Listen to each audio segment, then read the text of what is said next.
I just realized I have a hickey on my neck.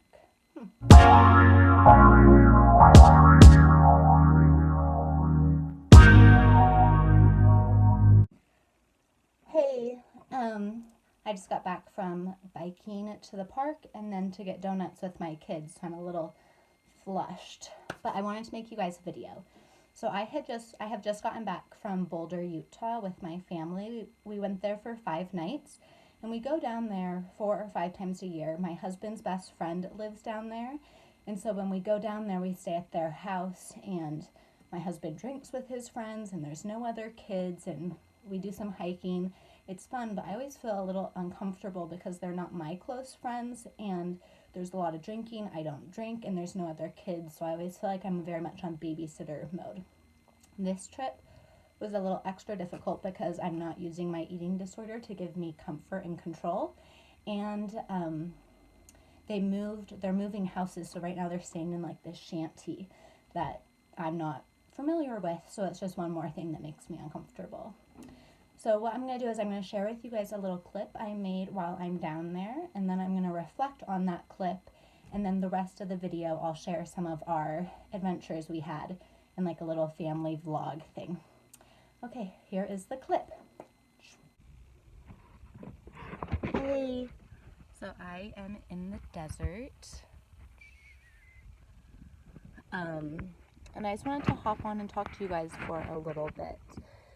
So it has been, I'm going into 5 months of no eating disorder behavior, which is insane to me. Like I've been counting days and it's been crazy to see that day number get so high, but now to think about it in months, like I have never had this strong of recovery in the past 15 years of my eating disorder. I've had periods of quasi recovery, but this has been like really, really strong recovery of not restricting, not compensating, not like eating. Anyways, it's been so different this time around, which is really, really exciting. And I will have periods where I'm just like, wow, this is like what life is outside of an eating disorder. Like I have so much freedom. I can show up for people. I can think about other things besides food.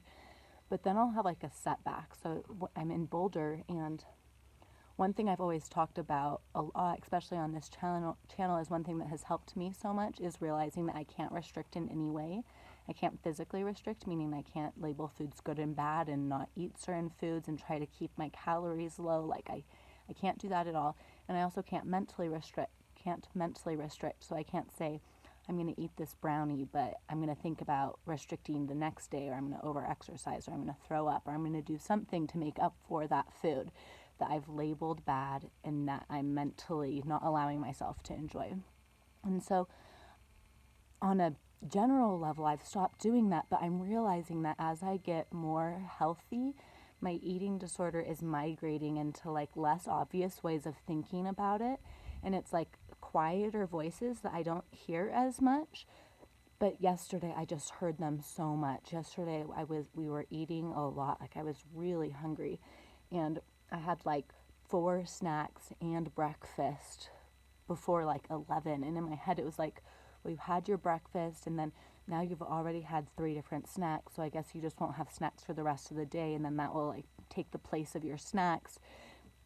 And I was just really aware of this conversation being like, this, you're doing it again, Kim. And then I was just focusing on feeling the weight in my physical body. Like I feel like I can feel it on my face so much. And I feel like I can like feel it hanging like on my bones so much differently than it ever has before. And I've been thinking about how I'm probably the same size as I was after I had my baby. And I don't know, my thoughts have just been really not helpful lately. Sorry, someone came outside.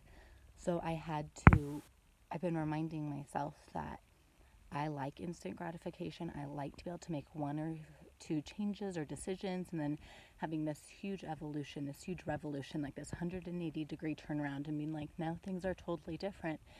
And that's just not how the recovery process is. That's really how so little things are in life.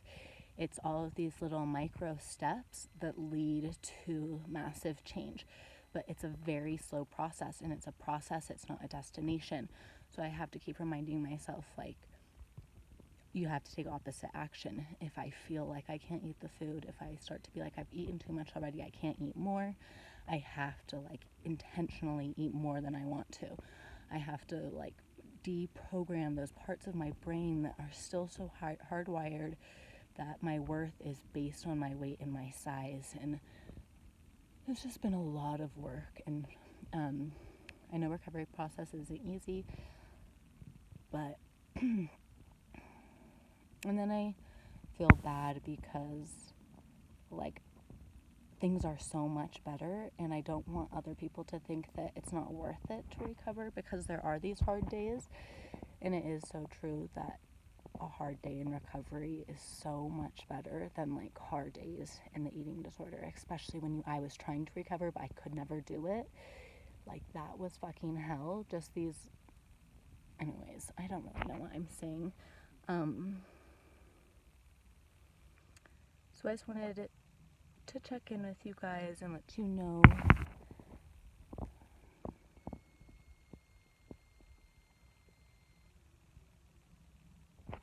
Okay, so that was the clip of me down in Boulder. You can see I was really having a hard time.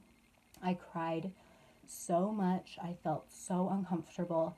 And I have to remind myself that when I'm having these struggles, when I feel like food is the problem or my body size is the problem, normally there's something else happening in my life that's making me feel uncomfortable. So I'm resorting back to those old beliefs to give me some feeling of control and comfort, even though it's really messed up because it's not comfort, it's self-harm, really. But the last time I felt like this, I was in Jackson Hole last month. So again, I was really struggling with my body, but at the same time, I was on this trip with my dad and all of my extended family members, and I just felt uncomfortable and out of place and like I wasn't good enough. So from the neurotransmitters and the neural paths that are so programmed into my brain, I believe that I will feel worthy if I can change my body size and make it smaller. So that was the same thing that was happening on this trip. I wasn't feeling okay as I was, so I kept thinking about my weight and thinking that that was the issue. If I could just change my weight, everything else would be okay. And I didn't engage in any behaviors on the trip. And if anything, it was a good reminder that I am still mentally restricting, that I am still trying to justify the meals I'm eating to fit it into some kind of meal plan. Yeah. Another thing that was a helpful thought that I was thinking of a lot this trip was that I can't just make one massive revolution. I'm not going to make one change and then my life will be totally different and it'll be this linear path up here and this is where glitter and rainbows and unicorns are. Instead, it's making these small little steps, and this is what my eating disorder used to be like. And now it is steadily going up, but I still have the ups and downs, but it is going upward, right? And so it's these little steps, and I have to remind myself that there will always be challenges when I get fully recovered from my eating disorder. It's not like I'll live in this challenge-freed life, this challenge-freed world. That's just not how human life is. There's innately problems that we're going to have to deal with. There's innately challenges. There's innately friction. But it's what am I going to do when I get faced with that challenge? And before, what I used to do was drink, but then I got sober. And then it was restrict or binge or over-exercise. And that's like how I handled any challenge. And it was my way of running away from the challenge and escaping into my little eating disorder bubble that really didn't escape me from anything because the challenge was still there. And so this trip, what I did when I was faced with the challenge was I cried. I went into nature, I drank some tea and tried to chill out. I played with my kids. I called and messaged a few of my trusted friends and let them know what was going on. I meditated, I did some really gentle yoga, and I tried to just accept what was happening and see if I can open up to it. So I just wanted to share that with you. So here I am, still not engaging in my eating disorders, and things are progressively going up, but I'm still having these little challenges that come up. I'm still having to remind myself that the eating disorder is not the answer. I'm still being aware that the eating disorder is migrating into different forms to still be active in my life. So I need to be like an investigator and be aware of the way it's shape shifting so I can just like cut it off and continue to move towards more health and self-acceptance. Okay, thank you so much for watching. So I'm going to show you a little bit about our trip if you'd like to see that. I will talk to you guys later. Bye. Thanks for watching again. So here is our little Boulder, Utah vlog. The first night we went to a rodeo. So this is my kids all cowboyed up. Violet let me French braid her hair for the first time. It's just so wonderful to be out in all the nature. It's so grounding. So we watched the rodeo. Violet gave me lots of kisses. My husband got to drink with his friends. He had a blast. One thing I made sure to do a lot was try to meditate, help myself accept the feelings I was feeling and stay open to the experience instead of closing off in unhealthy ways. So this is a hike we did called Cat Creek Hike. It was really beautiful. We didn't see anyone on this hike. We hiked down for like 15 minutes and then my son needed to go to the bathroom and didn't want to go in the woods, so we hiked back. Striking some yoga poses, finding my inner goddess. Here we are back at the house. They live on like 10 acres of land in like this little shanty right now, but it was so pretty. The moon is making its way to fullness, and it makes my heart so happy to see the kids just outside and enjoying nature instead of like being on a screen or playing with toys. That's one thing that helped me get through was the memories that we were making. Sitting by the fire, one of my absolute favorite things was the 24th, so we played with some fireworks and made s'mores, of course. Here I am meditating again, really working on accepting the feelings I was feeling and not closing off or shutting down.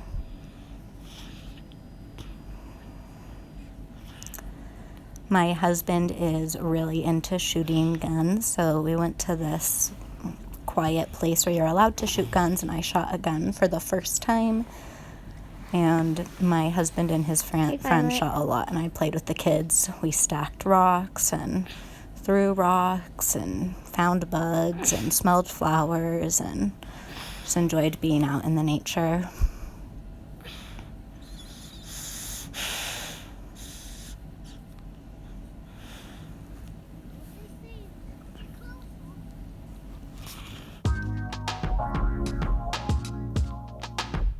They say when you want to recover that you need to recover for yourself. You can't recover for anyone else.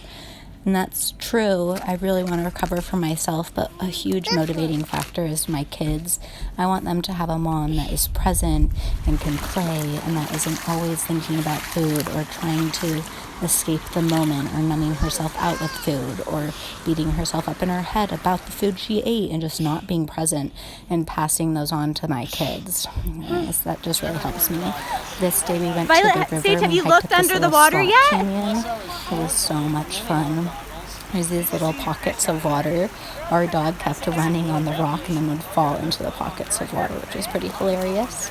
My son just barely started to jump and get his head underwater, so that's a big milestone.